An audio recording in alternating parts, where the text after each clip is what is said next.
حضرت سلمہ رضی اللہ عنہا کے آزاد کردہ غلام حضرت سفینہ رضی اللہ عنہ نے ایک طویل حدیث میں اپنا ایک خواب بیان فرمایا۔ اس میں آسمان سے ایک ترازو اترنے کا ذکر کیا۔ ان کا یہ خواب سن کر حضرت محمد صلی اللہ علیہ وسلم کا چہرہ مبارک بدل گیا۔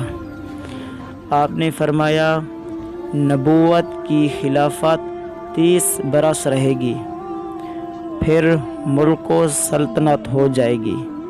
اور نبی کریم صلی اللہ علیہ وآلہ وسلم اس پر رنجیدہ ہوئے اور فرمایا، کچھ دنوں نبوت کی خلافت ہے، پھر اللہ جسے چاہے ملک دے۔